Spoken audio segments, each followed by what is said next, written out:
Yeah.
Let's do it, sweetheart.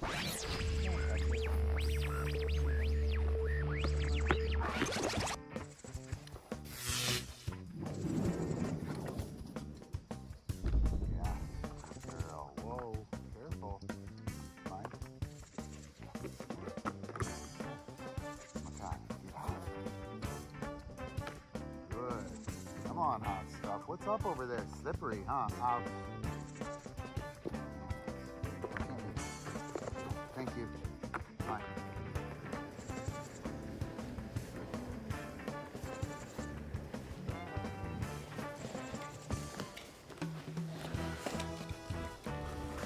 CupCake. Come on. Get up there. No, CupCake, up. Chill. Chill.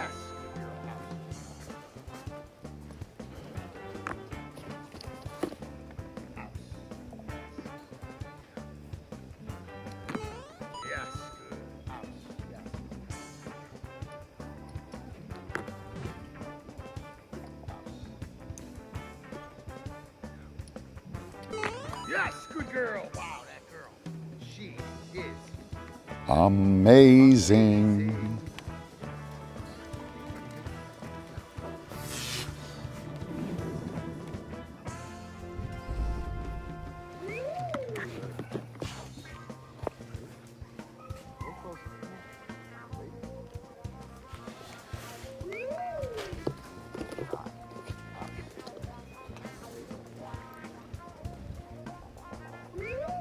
Yes, good girl.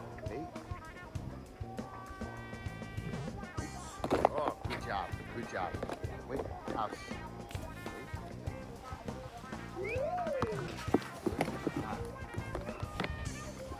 Couple more.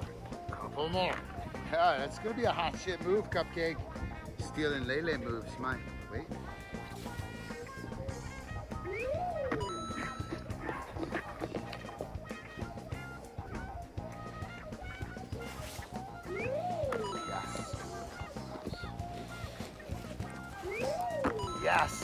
go. Okay, catch. Wow. Wow. Yes. Whoa. Mine. Stay right there, house.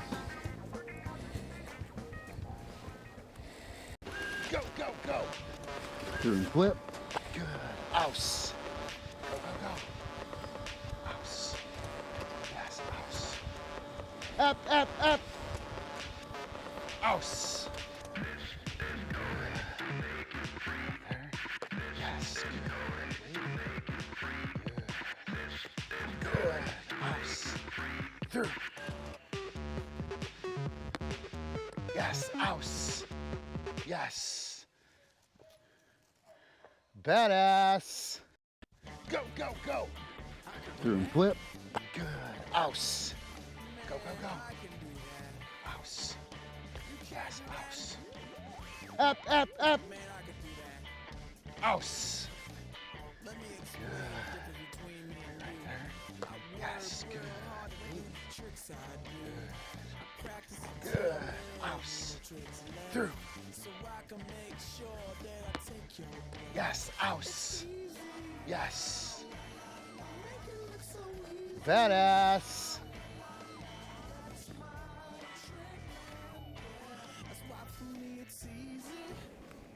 Oh ho, hey hey, how's it going?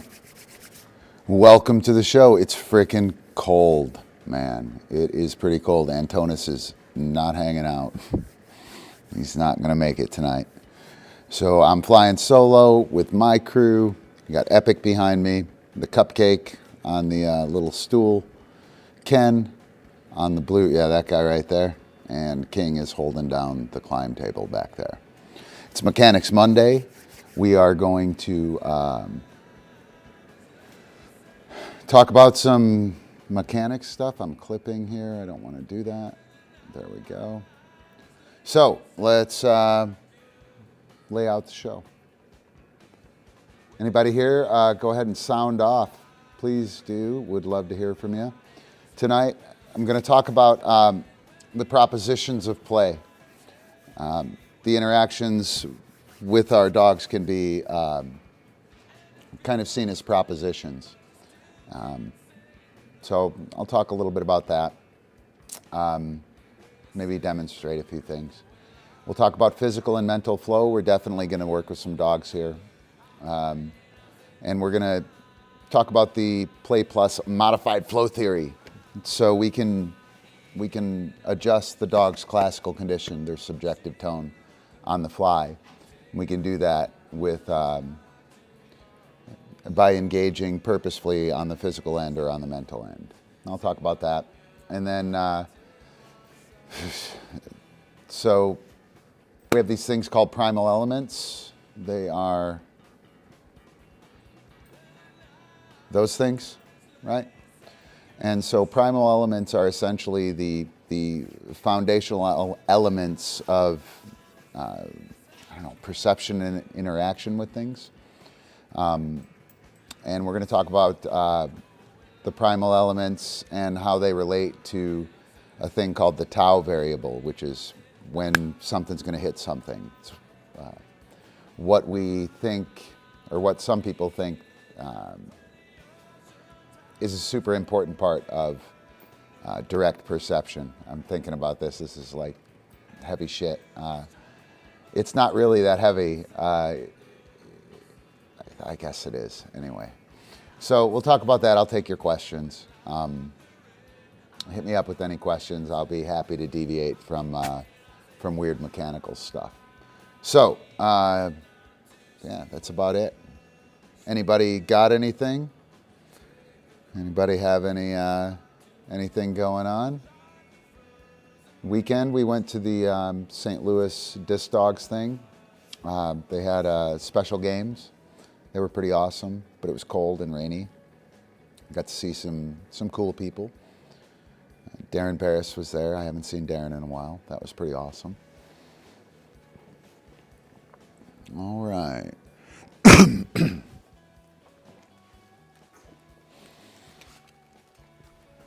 So Ken, off. Good. Been working on the off cue with Ken, right? Ken, off. Go do dog stuff. So I worked that pretty hard yesterday. I should really keep up on it, though. I should try and call him off rather than pay him. I've been pretty bad about that today. And I should keep up on that. It would definitely help get get our stuff together. What's up, Sage Paw? How are you? I'm not getting... Oh, there we go. Funny. Was I not sending any of these? No, I wasn't. Hang on. How about now? Yeah, okay. I got to remember that. So now everyone who's gotten the chats on the various platforms. So sorry about that. I didn't push the right button. I'm trying to stream to multiple destinations now, so I'm not super familiar with it. Back to the KEN stuff. Ken, off. Yes, good man. I want to use that off cue okay, go to dog stuff as frequently as possible so he stays there until off. And yes, good man. What a perfect illustration. So there's a proposition there. I'm laying out a proposition to Ken, right? As soon as he gets on there, the proposition is, when is off? Yes, right? And so he's betting, okay, go do dog stuff, Ken. He's betting that his behavior is going to lead to that proposition, and I'm letting him bet on that, right? And I'm happy to confirm it. I have already added value to him being on the spot, right? So the value has been added there. Now what I have to do is I have to add value on the other side of the proposition. I have to make the completion of the behavior, or the thing that happens after he achieves and gets the cookie. I have to make that valuable, right? And so off, yes, is the valuable thing. When he gets on there, there's a proposition. I stay on here until the off, I get paid. Right? I'll stay on. Do I want to stay on here until I get called off? Yes or no? Right? And I make it a no-brainer for him. And that isn't really what I wanted to talk about in terms of the proposition, right? But it's a really nice intro to it, right? Because you can see he's offering this in order off, yes, to get to that, right? And so what he's realizing is, go do dog stuff, if he stays there, that, whoa, excuse me, King. Dude, thank you. If he stays there, the likelihood of him getting an off cue is high, and that proposition is worth it, right? And that's kind of what we're at root doing. I mean, we can call that reinforcement, we can call that back chaining, we can call that a bunch of stuff. There's a bunch of ways that we can do it, but what is it that we're doing, right? And we're establishing a proposition. If you do this, then that will happen. So that isn't really what I wanted to talk about with the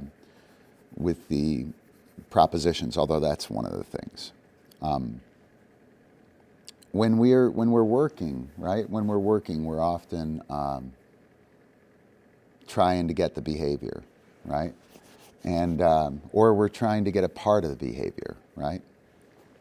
And what happens is we have a bunch of things required to happen in order to get started. Ken, off, good work. We have a bunch of things required in order to get started. And we have a bunch of things that are required in order to keep going with the session, with the training session. If we're doing, I don't know, let's just leave it there for right now. So we have a lot of things that we're doing within the session. And if every one of them has the criteria of being done perfectly, we never see the other side of the proposition. We never see the other side of our behavior. If we're doing the jump, right, and the dog hits the bar, they don't see the other side of the proposition. Forget about the cookie for a second. Like, totally forget about the cookie.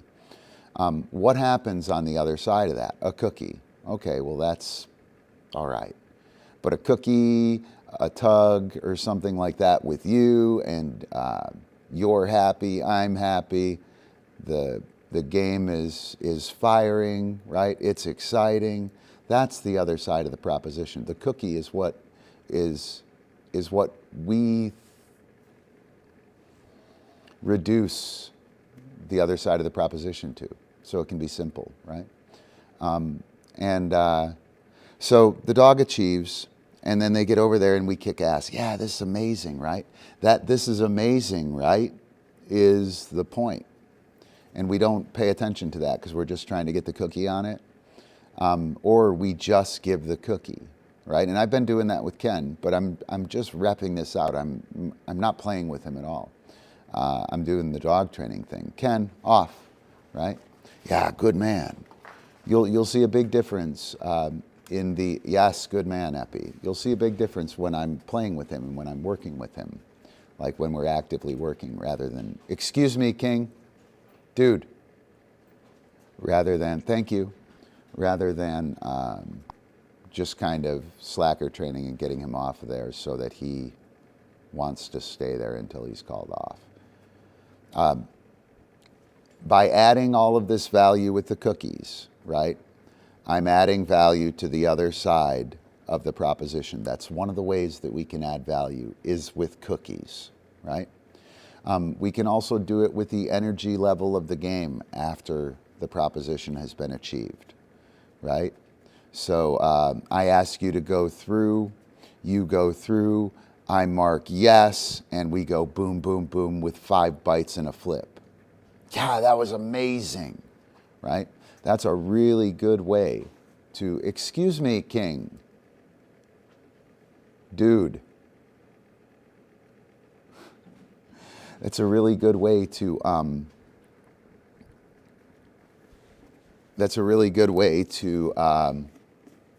forgot what I was saying, to drive the game or something like that.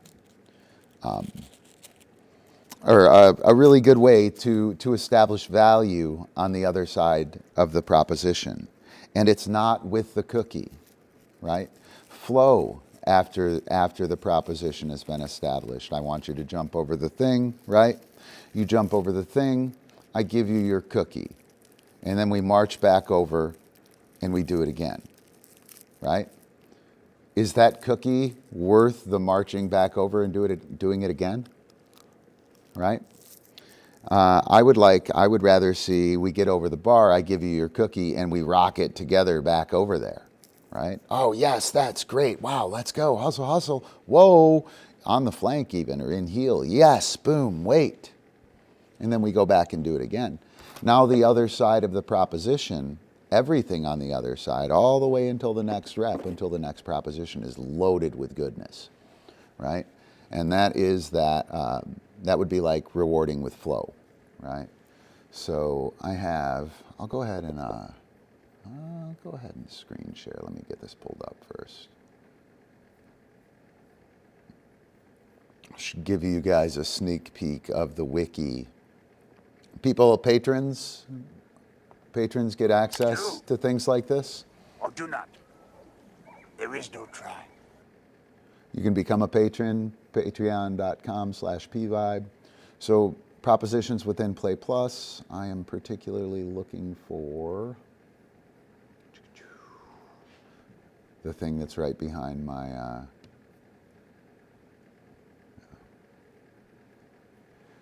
I have like these little floating windows everywhere, and I always seem to put them right on top of what I need to get at. Like always, they're always in the way of something.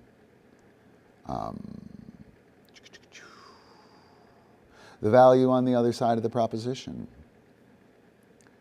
So within the context of Play Plus, a proposition refers to a behavioral or perceptual challenge presented to the dog during a training session. The proposition serves as a point of focus, guiding the training process towards a desired outcome. This could be something I lay down, could be something the dog lays down, or the environment lays down, right? Anything that comes up, oh, what's that? Do I want to do it? That's a proposition, right? And that's kind of the philosophical meaning of the proposition. I'm not really trying to add like any kind of weird terminology. That's just kind of a simple way to lay it out. So we can reduce the criteria, right?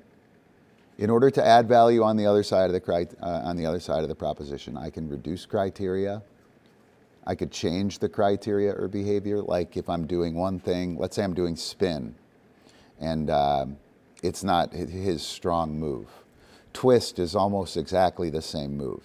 I could use twist to set up the excitement of kicking ass on the behavior and letting the dog know, wow, on the other side of this move, there's like 3 bites and a flip, right? Just get to the other side of this move. And then I go and I do the hard one, right? And that's our physical flow model. I'll talk about that in a bit. To do the easy one 3 times and then to do the hard one. And what we're doing is we're adding value on the other side of the proposition, right? And we're doing that by using another behavior or a change of criteria, right? And not necessarily a lowering of criteria. Essentially, all you got is lower the criteria or give another cookie. There's not a lot of stuff we can do within behaviorism. You know, there's not a lot of proper dog training things we can do. There's all kinds of dog training tricks we can do, right? And I would submit to you, if you're a dog trainer, man, if you're a dog trainer,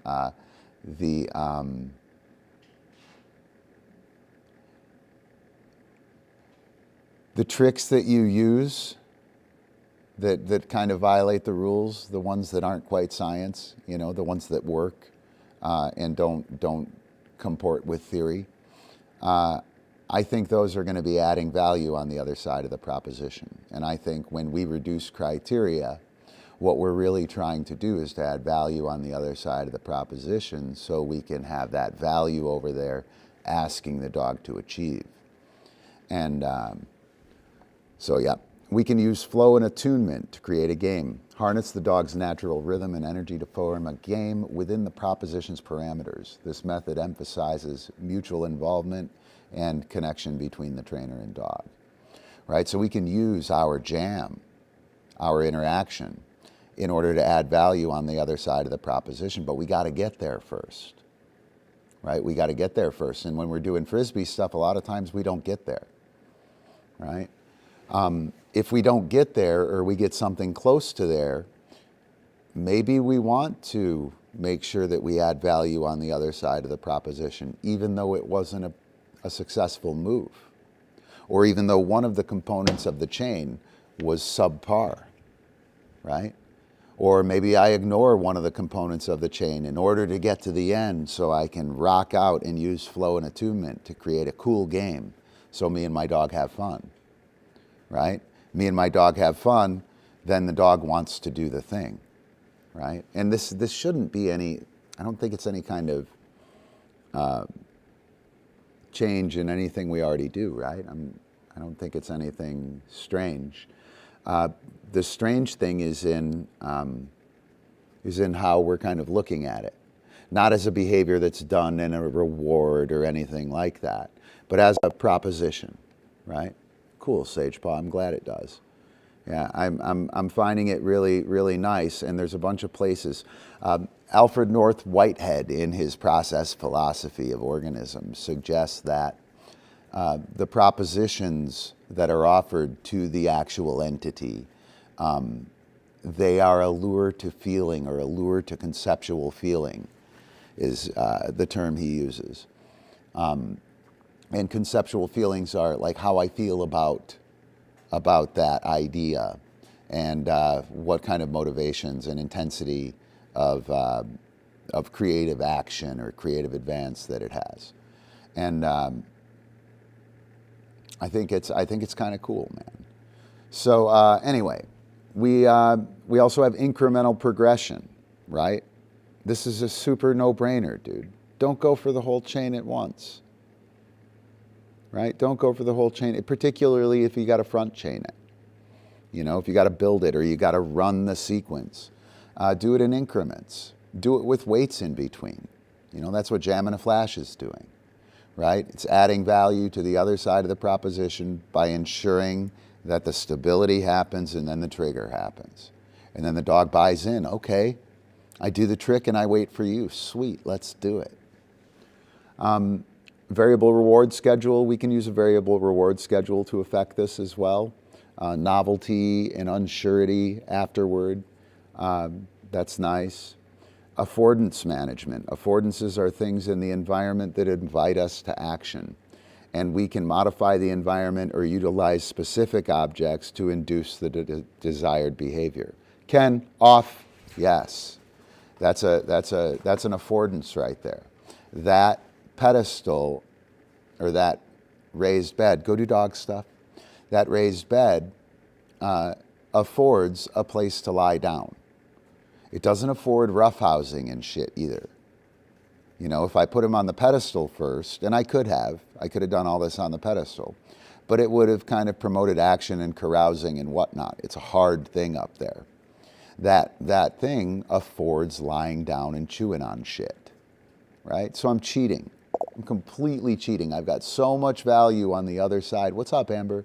I've got so much value on the other side of the proposition on this, right? And I've managed the affordance specifically to promote my behavior, right? Affordances are a really big thing in dog training, and we should be paying more attention to them. If you hang out here, that'll happen. We'll do that. Really, really cool stuff. So we could use the dog's natural instincts to add value to the other side. We could allow, we can reinforce with Border Collies, particularly reinforcing with flat work, with handler movement, cooperative movement, some kind of balance exercise, that kind of natural instinct, huge. Reinforcing with a bite, making sure that you're, like if you're having motivation problems and you want to increase the value on the other side of the proposition, and your dog is pretty high, and you've been using cookies because your dog is super high, you can instead, or just this time, or in certain instances, or as an additional supplement to your reinforcement schedule and management of your dog, you could use that instinctual thing of the Malinois to bite, or the other dog, whatever dog you have, to like crack the bite and lose their shit. You could allow that, structure that, so that you use that instinctual tug to add value on the other side of the proposition. And attuned play, engaging in activities that foster a profound connection and mutual understanding, amplifying the training session's effectiveness. So just playing in an honest way, not but like, hey, do the thing, let's do it. Yeah, that's awesome, that's it. That kind of play. Play that includes the dog. A lot of times people try to play at their dog. They have a party, right? Oh my God, I'm having a party, right? And he came running. Everyone else is like, what the hell is happening? Like, dude, you know, I'm playing at the dog in that situation rather than playing with the dog. Attuned play is also something that's pretty big with Play Plus. So that's the other side of the proposition. And we can add value over there. And all that shit I just talked about is just how we give the cookie, why we give the cookie, why we give the bite, how we give the bite. But we're very purposefully, instead of trying to get the behavior and reward the behavior, we're trying to increase the value on the other side of the decision the dog has to make. And if we get that, then the dog has a much easier time making that decision, right? And I find looking at it in that manner quite a bit better than looking at it like I'm paying the dog for the behavior, right? And I'm still paying the dog for the behavior, but I have some backup behind it, some thought and some intellectual framework behind it, right? It's not just I put a cookie on it and that's that, and then I pretend that that's actually the only thing that happened. The fallacy of misplaced concreteness in dog training is freaking huge. Just put a cookie on it, right? Or classical condition. That's the classical condition of the dog, right? That's a real understatement of what that is. It's the physiological and emotional state of your buddy, right? I'm going to play with this guy. How is he feeling? We're not allowed to talk about that. And anytime we talk about it, you wind up some kind of kook dog trainer who's cheating science or something. It's bullshit. And I'm writing this book. I'm doing this project specifically to kind of open it up a little bit so we know what we're talking about. Oh yeah, those are Facebook user. If you guys like Restream.io on Facebook, your whatchamacallit will come through. You have to allow them to use your username, Facebook username. The Primal Elements, they're amazing. The three that are behind me are Affordances. They're how we handle affordances. So the dog is going to bite, drop, and give the objects within the environment. That's how the dog is going to handle them. For humans, and by the way, this maps out human play as well, maps out sport, play plus. We have take. Take is bite, drop is drop, and then we have like give, pass, transfer, right? And those would be affordances for objects with people, for handling the affordances. And depending on your game, you would have a bunch of other kind of primal level affordances. Baseball would have probably a subset of them. Basketball might have dribble, shoot, and pass as actual affordances that we need to have. The primal elements are sensory motor functions. So attention isn't just looking at me. Attention is attending to the thing. Focus. How long can I stay focused on it? If something's out here, can I hold my attention? If this something out here is important, do I shift my attention, right? Dismissal is non-attentive. And I'm going to change that, I think, to ground. I think dismissal is going to be grounding your dog. You dismiss your dog and the dog is left to his own devices. He can chill out on his own. And I think I'm going to change that to ground. In dismissal, everything initiates from dismissal. Attention starts with dismissal. And you need that off of attention. The thing that you're attending to is the thing that you're attending to, right? All the rest of this shit out here doesn't exist until I need it, right? And the moment I need it, those two things are switching from this to that and attending to different things. And I think they're primal elements of play. I think they're primal elements of direct perception. And I'm proceeding as such. Initiative, who's leading, right? Who's leading am I taking the initiative or are you, right? Really, really important to have that understanding almost at like a sensory motor level, right? Like it's innate when I'm standing in front of you and I'm relaxed and loosely attentive and you move, that I move with you, right? If I'm ready to move, right, and I decide to move, I just move, right? That initiative is a different situation, and I don't think it's cognitive, guys. I don't think any of these things up here are I don't think we're thinking about them. I think they shape our thoughts. They shape our perception. And direct perception, this concept of Tao is really wild, man. I can't really talk about it. But anyway, these are the things that shape our perception. These are the things that build the framework of the environment and our perception, our perceptual field, before we think about them. They're the things that we're basing our thoughts on about them. And it's a good idea for them to be exercised and understood by a coach. We are the dog's coach, right? It would be nice to know him as a teammate too. So the value on the other side of the proposition, and this thing is in my way again. Let's see.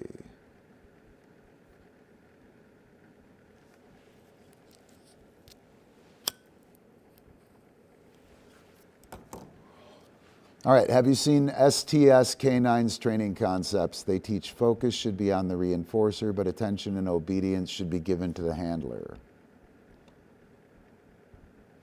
That's cool. I haven't. Yeah, and that totally doesn't work. I'm just going to shut that down. Most of their stuff is geared towards obedience and bite work realm, but their concepts and foundation are really interesting. Anyone who's doing split attention stuff, I think, is on point and is aware of that. Anyone who's looking at affordances, I think they're looking in a good direction. I don't know where we're going. I'm not on Facebook. I haven't seen anything. I'm doing my own thing. This is what I'm doing. So I'm not. I've been out of the loop for a few years. Let's see. Yep. So, all right, let me get back to the thing here. The propositions of play. We can look at the cue, the trigger, the desired behavior. Ken, off. Yes, right? As the other side of the proposition. And it's kind of nice to have this idea of a proposition that's independent of all of our behaviorist and dog knowledge baggage. I really like it. I find it nice. It's very clean. Okay, so physical and mental flow. Let me pull up an image here. Ooh, that's a good one. I have a new one though. I have a new image for the the next now cycle.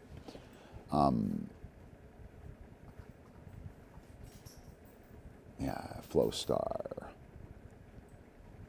Okay, so this is I'm calling it a flow map. This is the 8 states of flow from Flow Theory by Mihai Csikszentmihalyi, and it's really cool. I've modified it. So the blue, that in Mihai's theory, in the actual theory, is challenge. And the green down on the bottom, that's skill.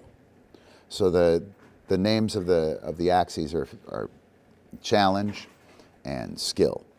And the physical challenge, pretty obvious, right? It's a physical challenge. Can you do it? Do it again, do it harder, do it more. That's going up. Sorry, I can do that now. That's going up, right, up here. And then the mental challenge, or the skills challenge, we investigate the skill and explore the skill. And we move this way. This map is your dog's classical condition. I look at the dog, I say the dog is worried. That dog has moderate challenge, low skills, right? So either I decrease the challenge, right, to bring him down into apathy, which I don't really want to do, but it's probably a little better than worry. Or I increase the skill, bringing the dog over here into control, flow, even boredom would be better than apathy, right? So if I increase skills, and by increasing skills, when we're talking about moving, I'm not talking about changing the criteria. I'm talking about looking at the criteria, experimenting with the criteria, exploring the behavior, exploring the skill, rather than doing it. Doing it, exploring it.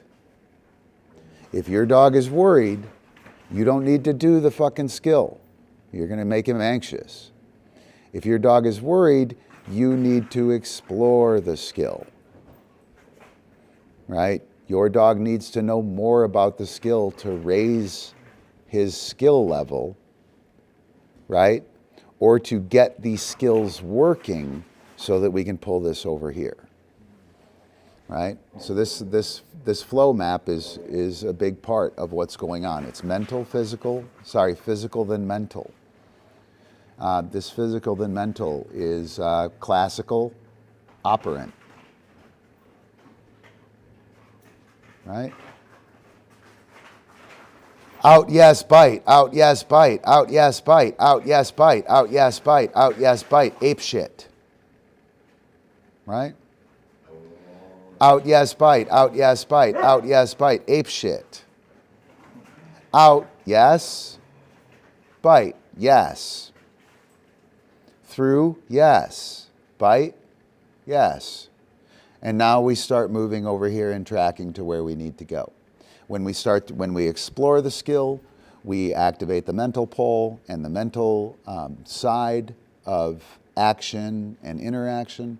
And when we rep the skill out and crank the skill out, we're working the physical pole, right? And there you go. So that's our kind of interpretation of flow theory, right? So physical flow. Do I have this written down anywhere? Yes, I do. I do. Physical and mental flow on the wiki. So physical flow is, we have a flow ratio that I started to use. And I've been using, all of this stuff I've been doing forever. I just know how to talk about it now, or I like to talk about it in this manner now. Before I had to use a bunch of weird metaphors. Now I get to use a bunch of weird terms that kind of have meaning. Mental flow. Mental and physical flow ratio.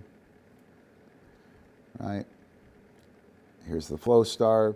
The ratio of reinforcement refers to the ratio of repetitions between two contrasting skills. We're going to balance the strong and weak skills, correct and incorrect performances, or easily conflated skills. When we have those things present, we use this flow ratio to satisfy them. 3 of the strong to 1 of the weak. That's easy. That's the physical, whatchamacallit? Whoops, why aren't we there? Hang on. Sorry. Let's actually do primary display. So I was drawing on here. 3 of the easy one to one of the hard ones is physical flow. We're going to do boom, yes, boom, yes, boom, yes. Think about it. Can you do it? Oh. Boom, yes, boom, yes. Think about it. Can you do it? Nope. Right? Boom, yes, boom, yes, boom, yes. Can you do it? Yes. Boom, yes, boom, yes, boom, yes. Can you do it? Yes. Right? Maybe. Probably not, though. We have 3 of the weak skill. Can you do it? I don't know. Can you do it? I don't know. Can you do it? I don't know. Let's do the easy one. Right? So you can see that we're exercising flow through success. It's got to be successful, guys. Can't be shit. You know, it can be a challenge, but it's got to be a challenge they can overcome, right? And you can't just tell them to do friggin' math, right? Can't tell them to do algebra, it won't work. But like, if they have the skill for it, and that will take the energy level down. If we do 3 to 1 physical, the physical flow, 3 of the easy ones to 1 of the hard one, it will bring the energy up. Let's say my dog is bored, right?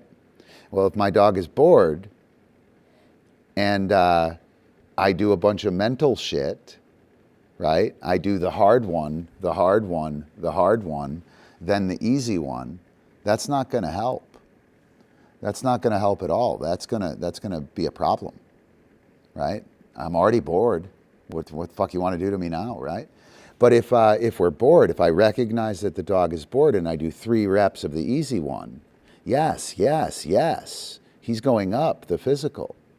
And then I pose the challenge, and it's no problem. Who cares? Yeah, I got that. And now we're getting up into, sorry, you can't see it, up into the flow zone, right? So if we want to move up in terms of energy, right? If we want to move up in terms of energy, we're going to do 3 to 1 strong. If we want to move right in terms of, well, we can say control, right?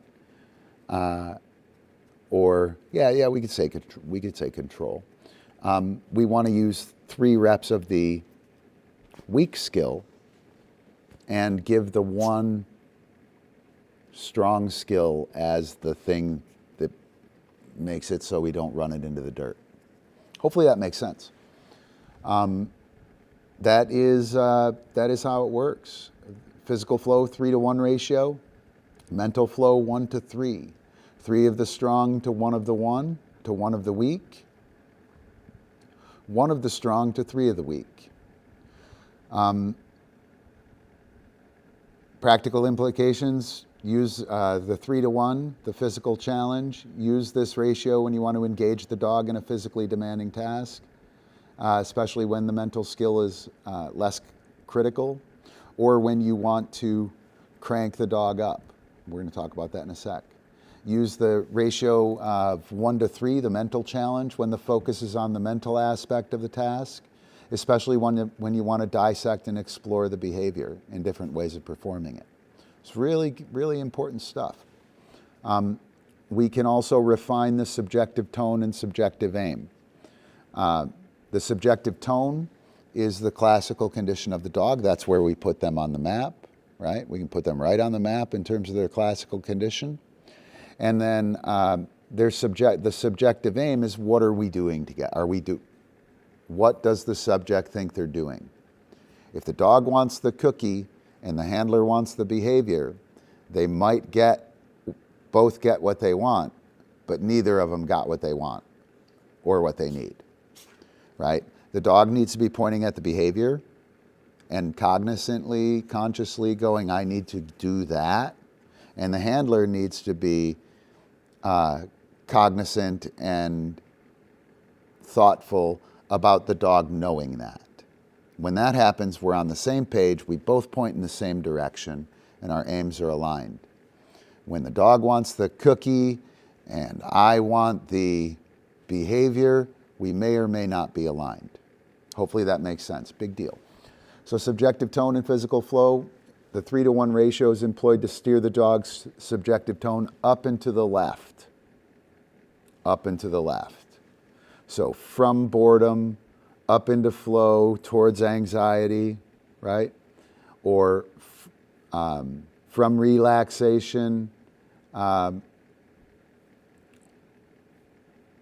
probably need to go up, so we probably need a decent mix, right? If I just do the physical, I could just rep the physical pull, right? But I want to get up here. I don't necessarily want to get over there. But sometimes we got to go that way in order to get away from this, from boredom, or from apathy, right? We want to go. We might go, I don't know, from boredom to worry, right? And it's not like we're going to worry, but we're tracking due that way. Just get over there quick. And this stuff, like, dude, this stuff works super fast. It works super fast. The dogs, you can change the way that your dog is physically, you can change your dog's classical condition in 5 cookies. Like almost completely. It's crazy. So, all right. I think that's going to do it with the physical and mental flow thing. Primal Elements and Tau. Oh, I don't know. I'll give it a shot. Does anybody have anything? I'm running everybody off with this shit.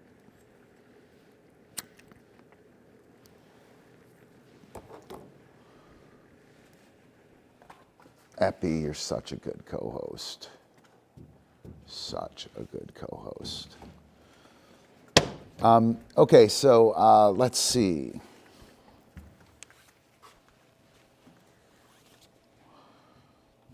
Mental and physical flow. I'm going to do spin and twist with Ken. CupCake. Let's see. I'll do spin and twist with Ken. One of them should noticeably be better than the other, I would think. I don't know that. Off.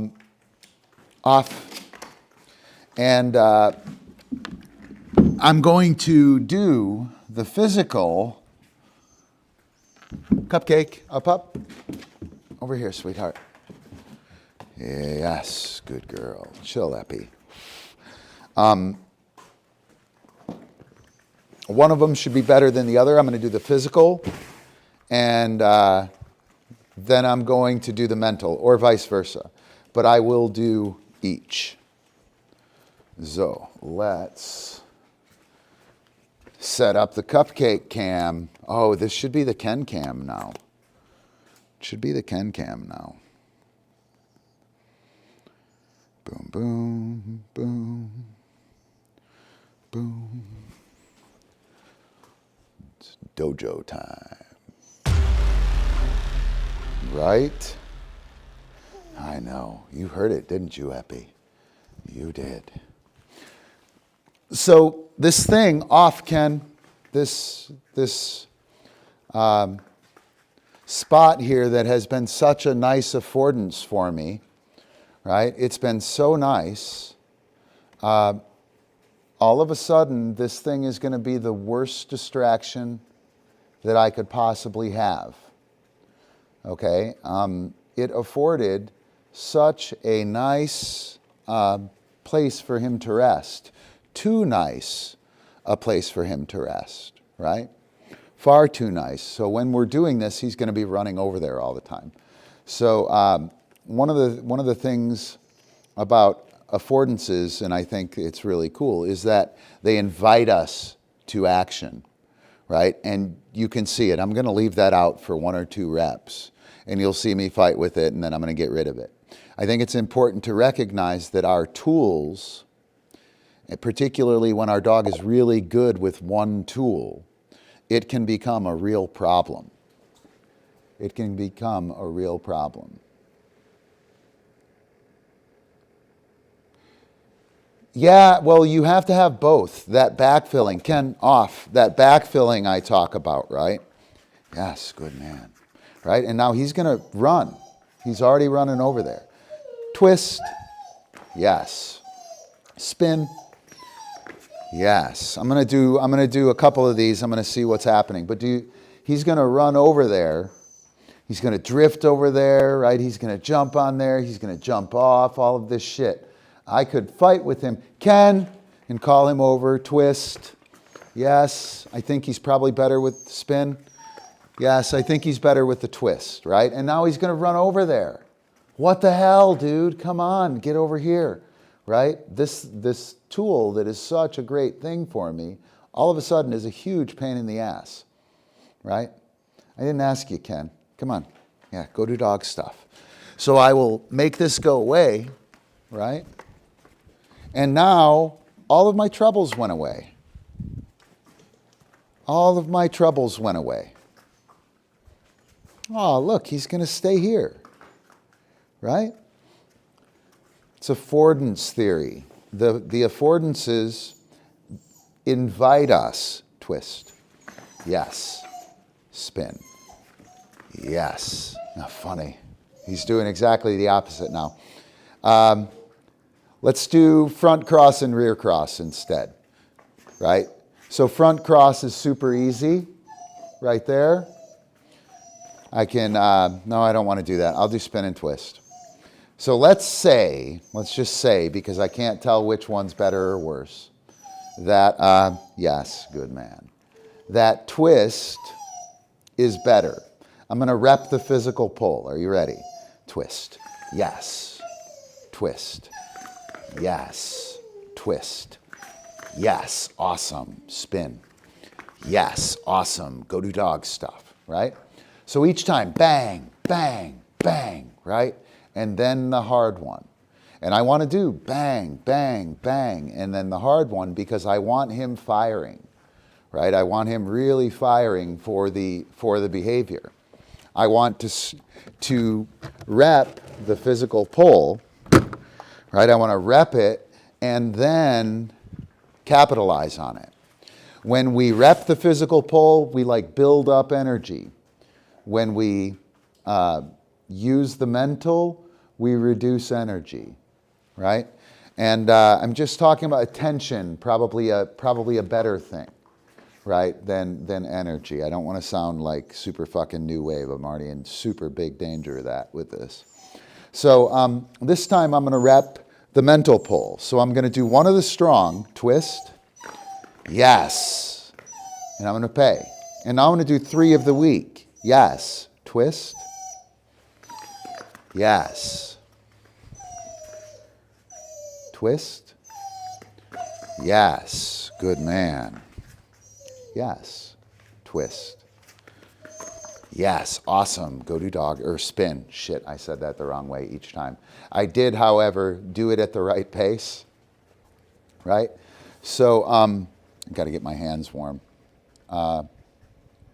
The pace of that, I was giving the cue when he gave eye contact. So that whole mental flow, the last one I did that was slow and thoughtful, I was giving the cue on eye contact. I was playing Where's the Trigger? It's one of our primal games, right? And I was easy, and I was exploring the behavior with him. I was doing it slow. I wasn't repping it out. But in the first one, I was cranking it. I was totally cranking it, right? And I was cranking it in order to get the energy and the intensity and the tension firing, like boom, boom, boom, yeah, yeah, yeah, do the hard one, oh, wham, and he does it, right? Like he's primed for it. When we do it the other way, do the easy one, yeah, I got that. Okay, do the hard one, ooh, this is kind of hard. Do it again, it's kind of hard. Do it again, yeah, I think I'm getting it, right? And I know it sounds dumb, but it's not. It's what we're trying to, are we exploring it or are we doing it, right? The exploration, where is it?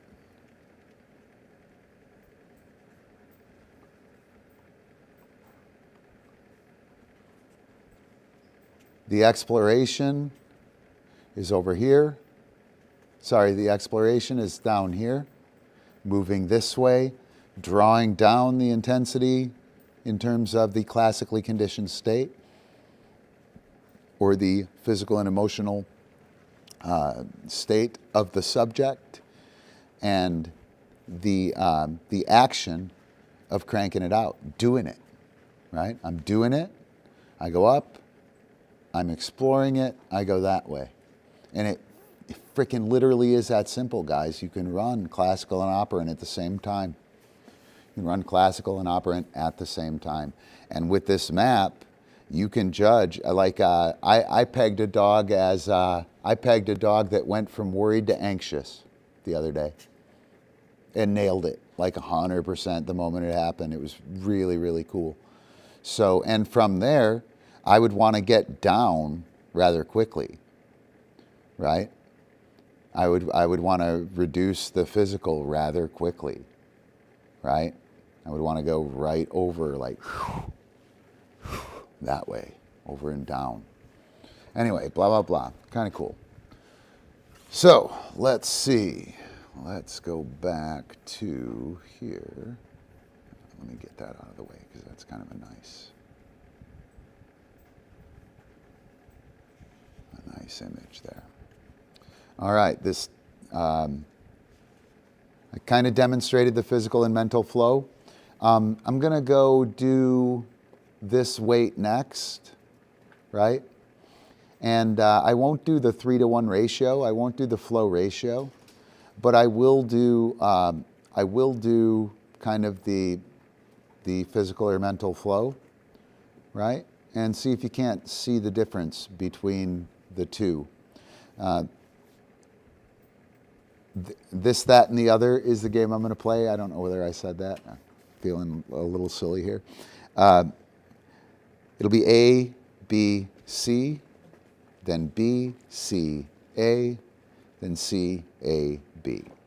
And I'm going to do, I'll pull some cards to pick the tricks.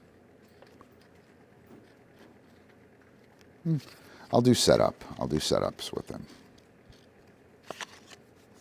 Hey, that should not be there. Why is that?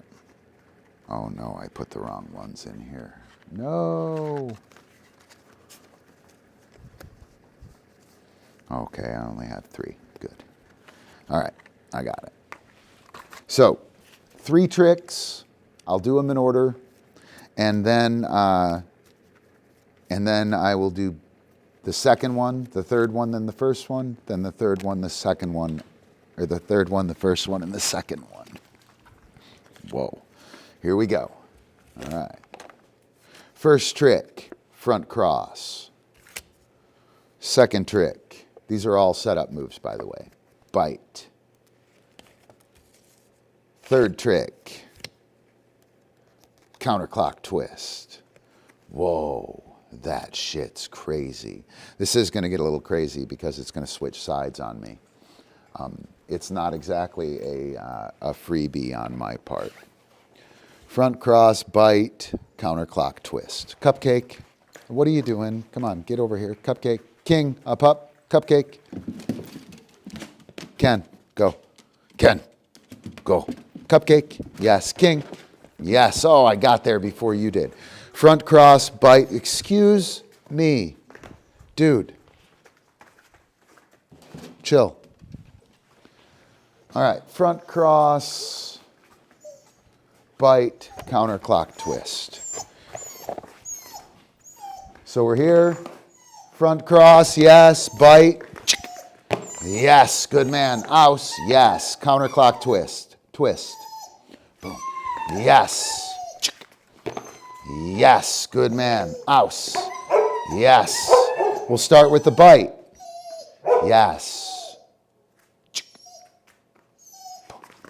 Yes, good man. Ouse. Yes, twist. Yes, good man. And what was the first one? Front cross. Yes. Yes, good man. Ouse. Yes, you ready? Here we go, twist. Yes, good man. Boom. Yes, good. Yes. Yes, awesome. Great work. Go do dog stuff. Whoa, what are you doing, Ken? You must drop it, Ken. You must drop it. You must. Wait, you don't have it anymore. How are you going to drop it? You must drop it. Ouse. Yes. Good work. Good work. What? Whoa, that's mine. Yeah, chill, Epi. I know. It's very hard. He's not very good at it yet, is he? Chill. All right. So, this, that, the other. 3 skills in a row. Front cross to bite to counterclock twist. The first one I did pretty quickly. I kind of did that in physical flow. The second 2, I was a little slower. I did that in what I would consider mental flow by what we've been talking about. In the second and third one, I used eye contact. I used expectant markers. And I just kind of drug it out a little more. I used where's the trigger as well. And that pushes us from over here going that way. Right? I brought the disc out and he was flying around. You saw him flying around. He went way up to arousal. And I was, when I cranked out the first one, I took him a little higher. And then from there, I tried to draw him down. Right? And it didn't work very well. It didn't work very well, but he hasn't done that much. He'll get much better at it. And the simple thing of marking yes, offering the bite or the cookie, and pausing for a moment, and waiting for eye contact, and then initiating the next thing, everything slows down and we track towards control immediately. And so physical and mental flow demoed with can do. There we go. All right, I don't know if I want to talk about the primal elements and the tau variable. So tau is time until collision or time until impact. It's a direct perception thing. If something's moving and I see it or I'm moving towards it, right away, because of how the light hits it and its change in size, immediately I know when I'm going to hit it, right? And I don't know what the distance is, and I don't know exactly how many seconds, right? But I have the relevant data with which to mitigate the problem right away. And that's what direct perception says. That's what J.J. Gibson and affordance theory says. And I think they're right. I don't think we're doing computations in our head about I need to move like that it's doing 72 miles an hour or it's doing some speed and I need to move at this speed to get there. Can I get there? I don't think we do that. I think we read it, we see it, and we say, yes, I can get there, or no, I can't, right? And I think that's how it's done. I think people who struggle with athletics probably think that it happens like I have to know how fast and this. It doesn't happen like that. You have to go. And once you go and you realize you can't get there, then that becomes the limits. That becomes your action capacity in terms of whatever you were trying to do to get there. That becomes the place where you, anything inside of that you can do. Anything outside of that you can't. And the situation happens and bang, you go. Anyway, tau is the time until impact. With Frisbee, the time with a ball, the ball's going away from us. Balls move like balls. They don't really change speeds. They do, but they change speeds at the type of timing that we're well aware of. Anything falling or being thrown in that direction, you can catch shit all the time, right? We know super innately where the ball is going to go. And there's all kinds of direct perception videos and sports stuff that you can watch. I got one pulled up right here, actually. Right there. Right? Direct perception affordances and ecological realism. All kinds of stuff on this. Super fascinating, by the way. Super, super fascinating. But anyway, there's this concept called tau.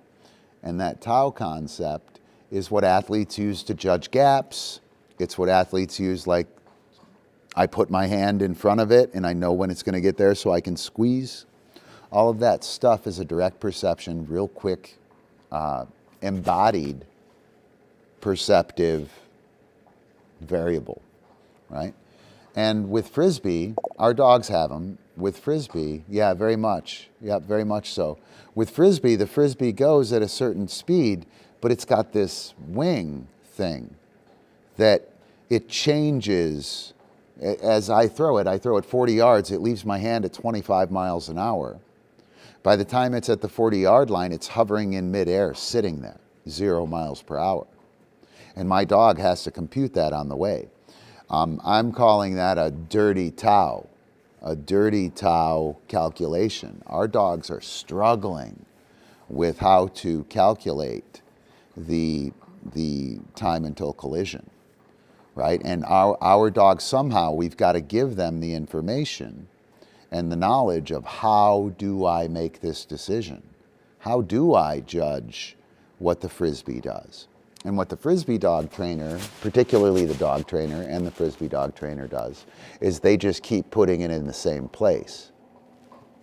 And the dog doesn't learn how to deal with anything but this small variation of tau, like a very small deviation from normal.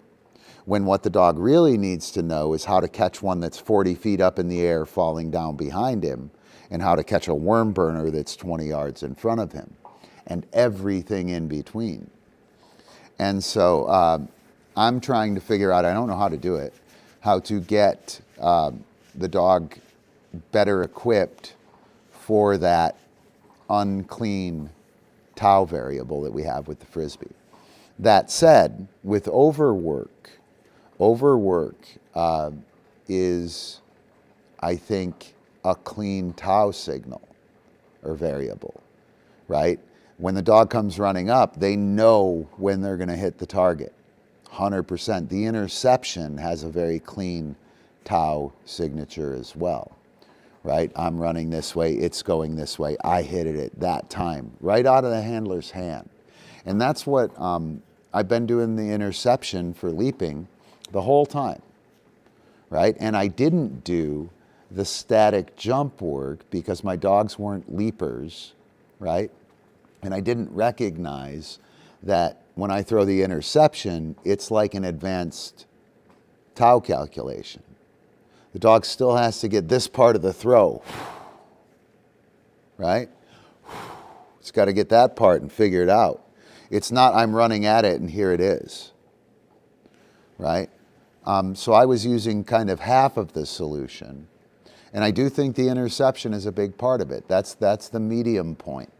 The beginning point is the over or the bite, right? When do I hit it? I know when I hit it, this and that, right? And then we do the over. If we do the over as the behavior, we miss the whole point of trying to groom that ability to calculate Tau. We don't do anything to help the dog make that decision or build that skill. We're just worried about the behavior, right?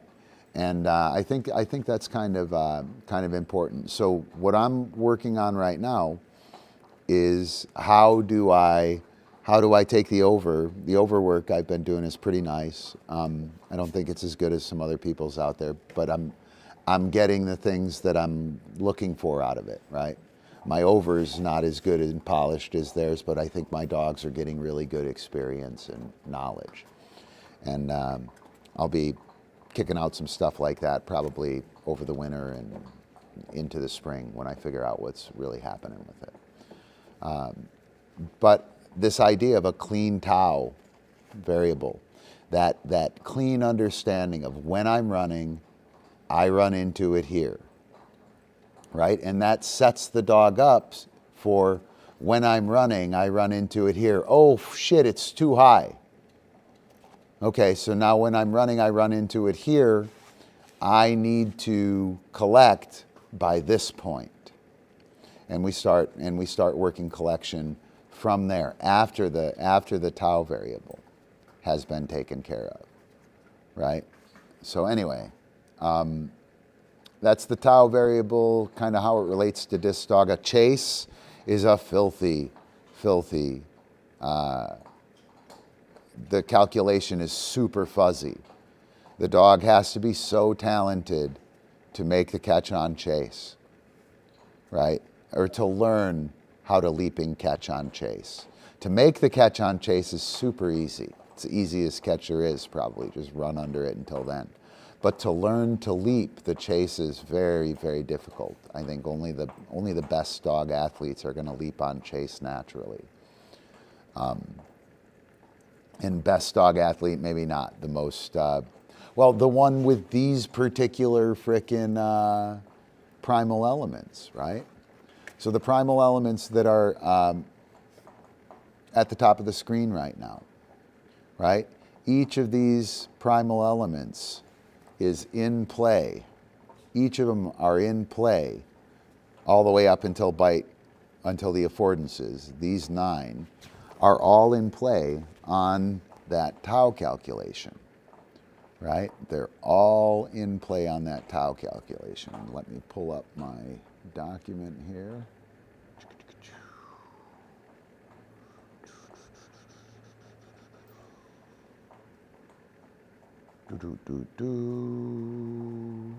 Yeah, primal elements in the relation to Tau.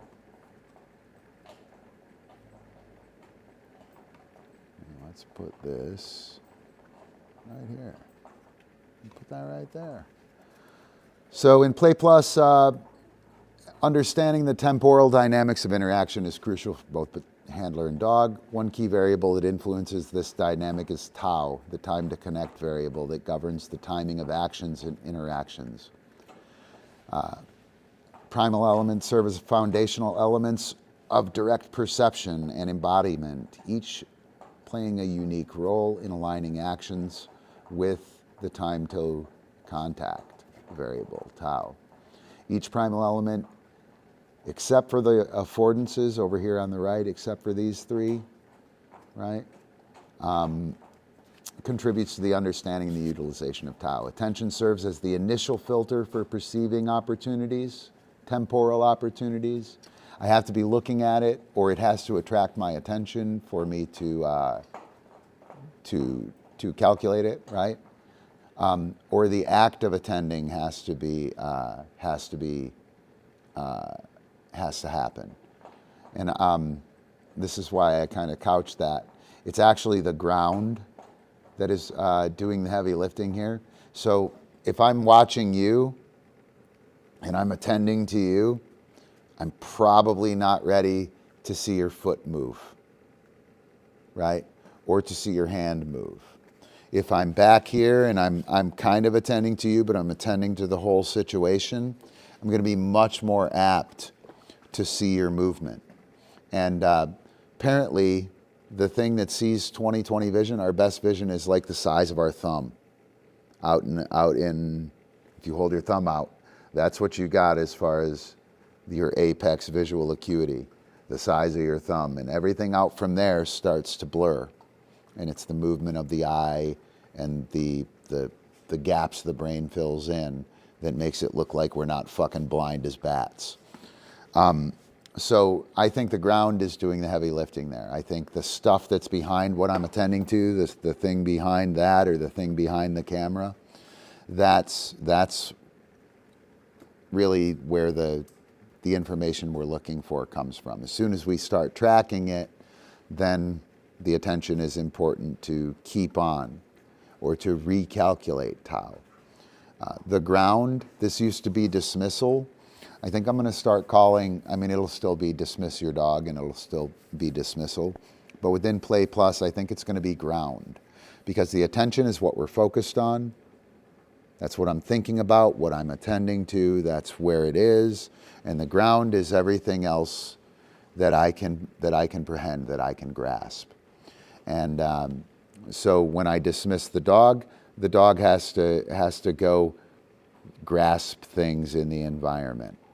They can't focus on me, right? And when I have attention from the dog, in terms of the dog training terms, the dog is going to be focused on me. And the ground is going to be the state of non-attending or not attending to too many things, or slack focus before focus. I'm not sure. I just came up with that probably half hour before the stream. That used to be dismissal.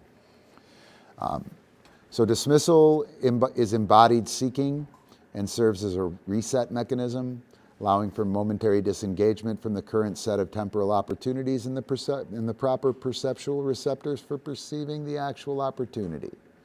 It provides a pause that can recalibrate the timing in relation to tau. So, oh, by the way, this stuff here is me and ChatGPT chatting. It's a long conversation. So this isn't, I didn't quite write this. I orchestrated it, so to speak. So a bunch of it isn't how I would write it at all. But dismissal is embodied seeking. When I tell the dog to go do dog stuff, they have to go find something to do. Okay? They can't stay engaged with me. And I think that's super important, not necessarily for tau, the computation, but for our interaction as dog and handler, right? The dog has to be okay finding something to do in the environment that's not me. That's what dismissal is, right? In relation to tau, what we're talking about here is that I can't be hyper-focused on it. It's that Buddhist attachment thing. If I'm hyper-focused on it, I'm not going to be ready to move. I have to be slack-focused and attentive to the whole environment so I can see the cues clearly that tell me how fast it's going to get here.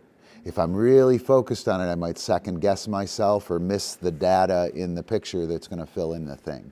I think dismissal or the ground, paying attention to the ground, is where it's at. A football player watches two gaps close. He's not looking at the gap, and he can't look at the gap like that's the size of the line of scrimmage that's 10 yards apart. He can't look at both of them.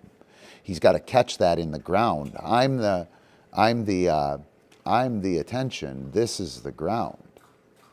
You can't attend. If you attend to this one, you miss this one. If you attend to that one, you attend. You have to be able to slackly attend. A bunch of this data comes in from not being overwhelmed by your attention.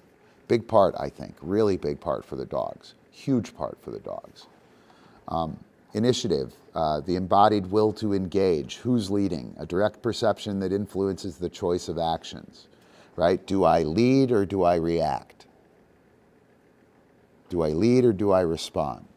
Do I lead, do I follow, right? Do I act or do I wait to see what's happening? Do I act or react? Pressure, again, we're moving right across, right? Pressure is directly perceived as a tactile or spatial tension, right? The thing is moving away from me. I want it. There's tension there. It's drawing me towards it. The thing is moving away from me. I want it. The tension of it being close is reducing, right? It helps in modulating the speed and direction of actions, right? So as I move towards my dog, that dog is sensing the pressure. My direction, when I'm moving, the dog matches it, right? And the better we are at understanding how that works, like initially I walk this way and my dog runs right to me and is behind me, and I keep walking to the spot. But as the dog starts to sense how my pressure is interacting in terms of tension with him, he starts to move out and slow down and work with me, right? And that stuff happens after we have experience with it, and that stuff is used in the Tau calculation. In the calculation of hitting the thing, hitting the vaulting platform, hitting the over, hitting the target, hitting the jump, hitting the gap, right? Anything that has to do with the agent running into something or something running into the agent, colliding with the agent. Position allows for the anticipation of future states based on current spatial coordinates. An understanding of how far you are away in relation to me and what game we're playing, what at a 5-yard distance with a ball is very different than a 5-yard distance with a Frisbee, right? So that would have to be calculated in. That's part of the Tau calculation, right? Where are we at in relation to each other? Threshold. Thresholds serve as critical points of transition. The gap is closing. I've missed my window. Can't even go, right? Where is the gap, right? There's this side of the gap. There's the other side of the gap. The other side, that's all I got with threshold.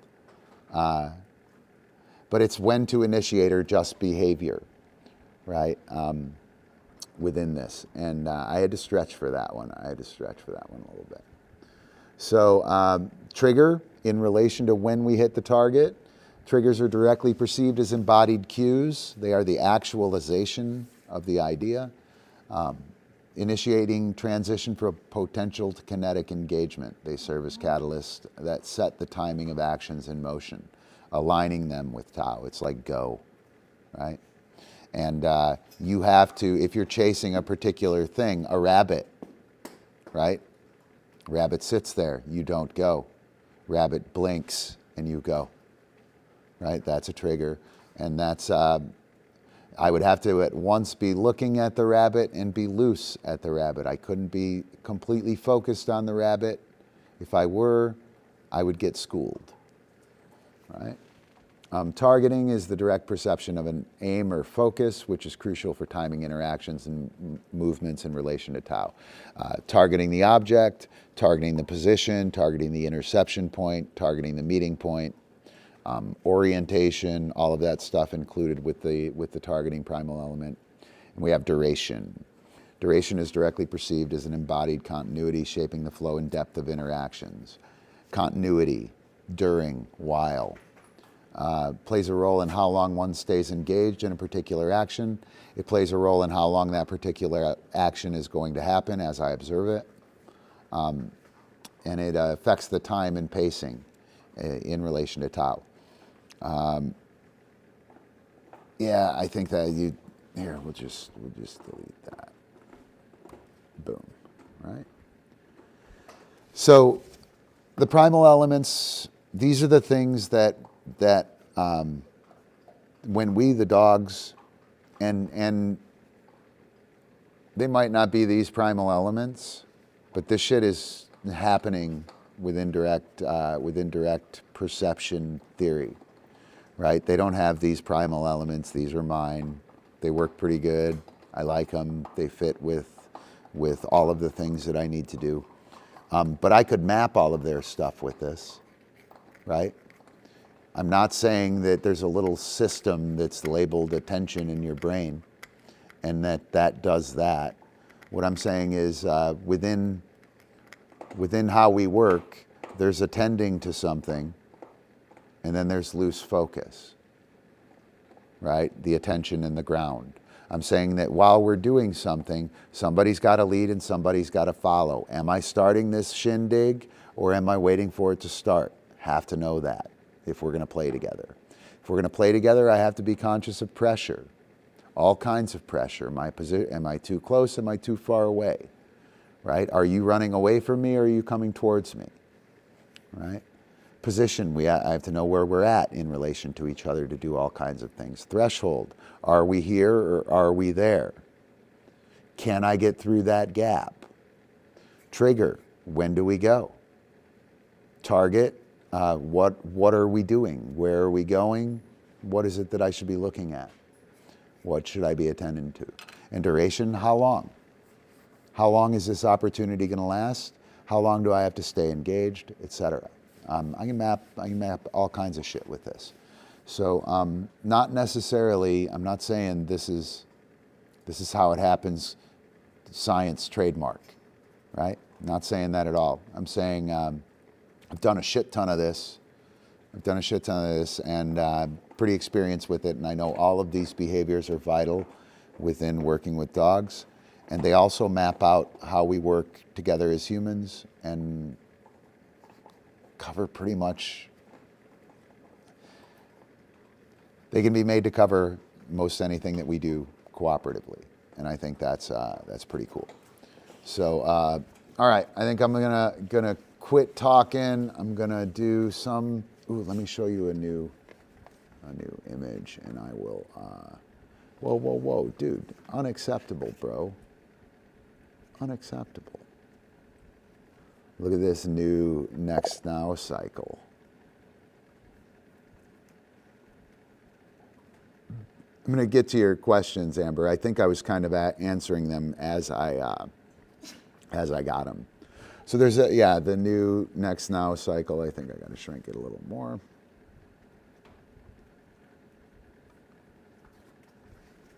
I like it. I think it looks pretty cool. Does that? Yeah, that gets it all. So, all right, let's do something. Oh, what time is it? It's 10:30. Actually, you know what, guys? Does anybody have anything? Balls are more predictable before landing. Yup.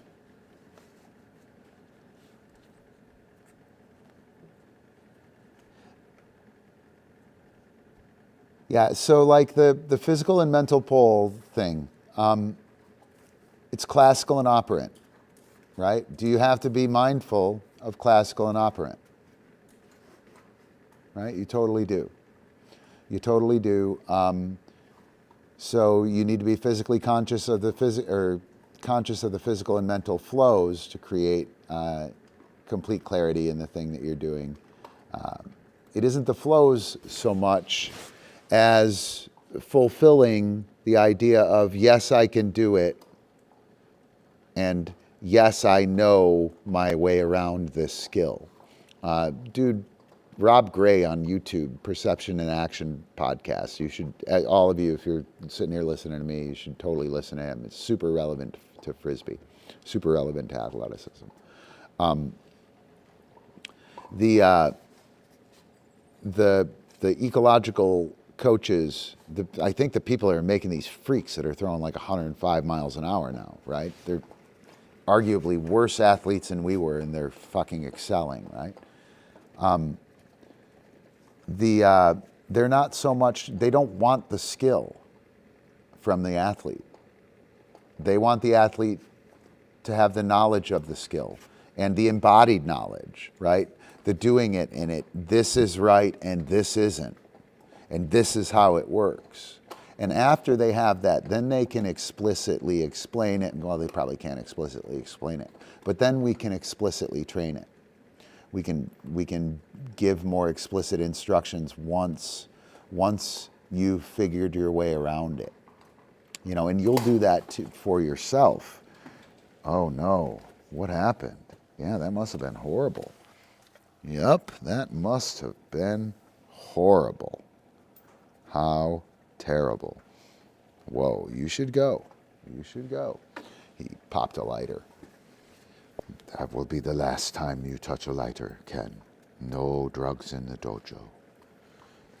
No. Dude, you can't lick the freaking butane, dude. All right, so yeah. There we go. I think, guys, I'm going to take off. It is super cold. And I don't have anything planned for a training session with these guys. So let me do the patron thing. Thanks a bunch, all of our patrons. The show would not be happening without you guys. Patrons get access to class. Patrons get access to me. They get goodies like ebooks and production credits and access to the process philosophy of play as it's being developed. Thanks again, guys. Super stoked to have your support. Show is brought to you by Hero Disc USA.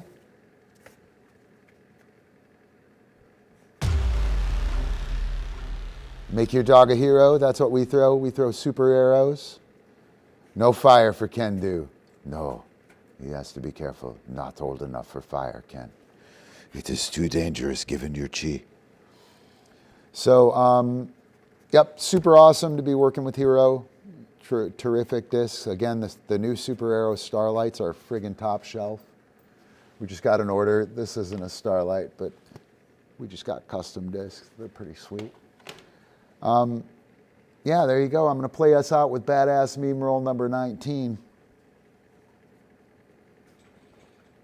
Yeah, super cool. Oh wait, that didn't do anything. That's okay. I wanted to talk about that. Like, yeah, it should be getting tighter and tighter, Amber. Should be getting tighter and tighter.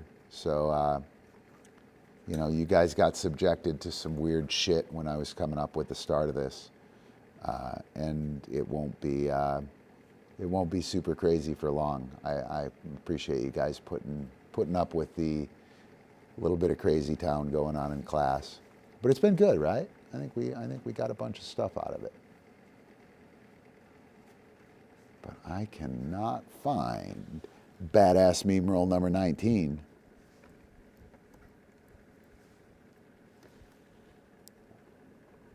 There we go.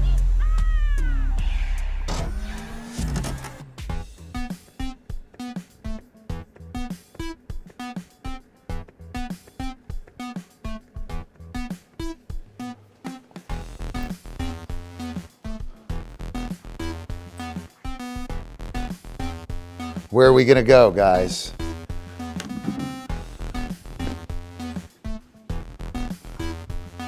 King.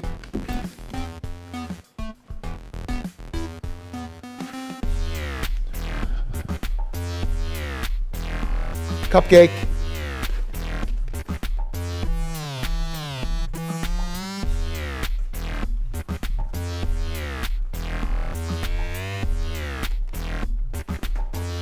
Yes, good man. Oh, yes, good man. What? What? I don't know what you're doing. Off.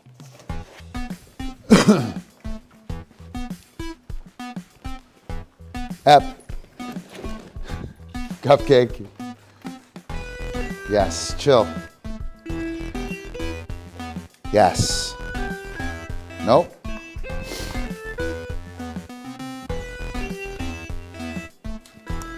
What? You gotta go, Ken. You are not doing a good job, Ken. Yes. Good work. Where'd you learn to do that?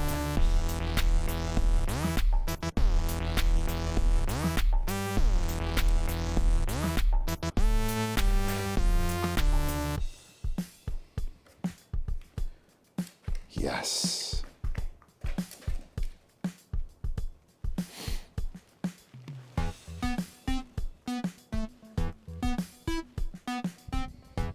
Yes. Good work.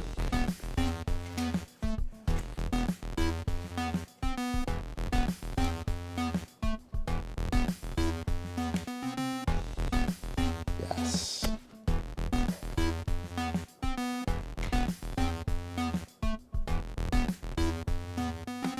Yes.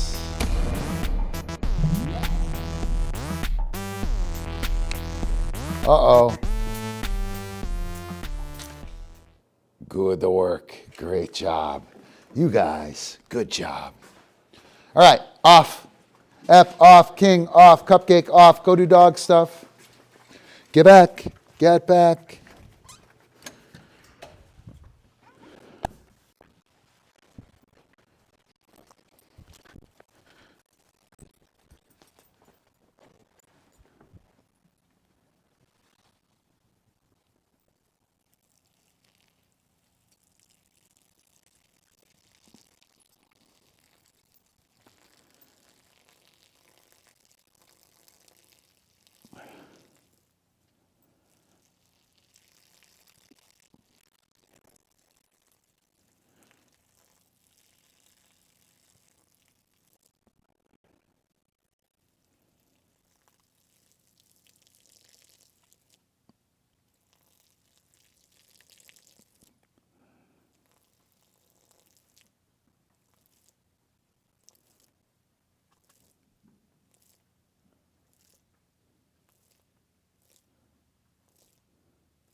Oh, you guys, super good, have to say.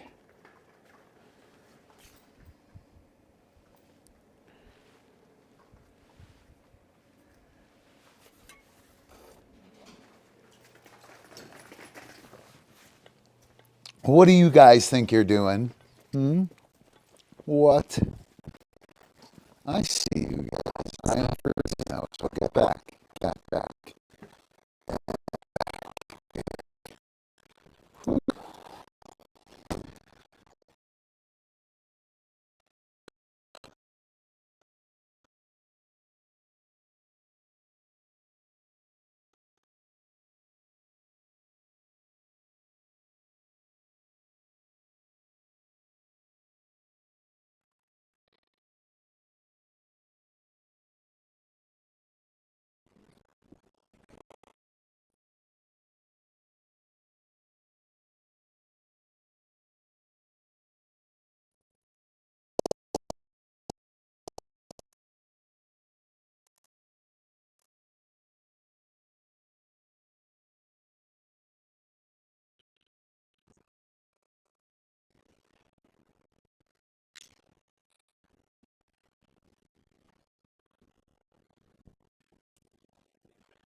Come on, guys. Yep. Can. CupCake.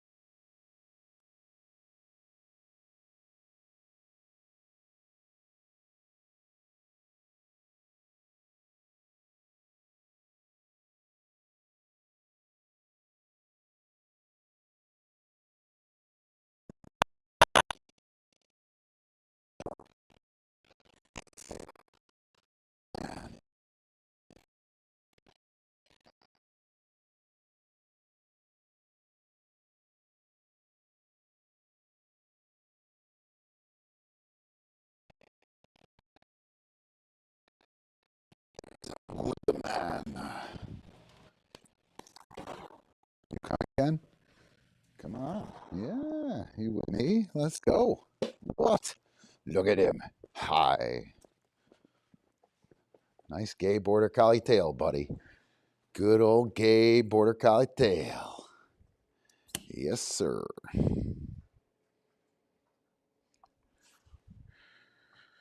Come on, handsome.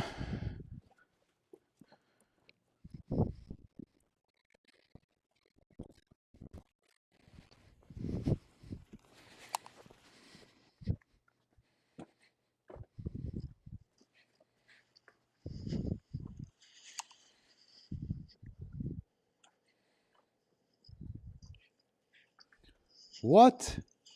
Did we not stop? What? That totally should have stopped. Did we not stop? Funny. All right. Yeah, show's over. Go. Go. Sorry. Have fun, guys. Funny, funny.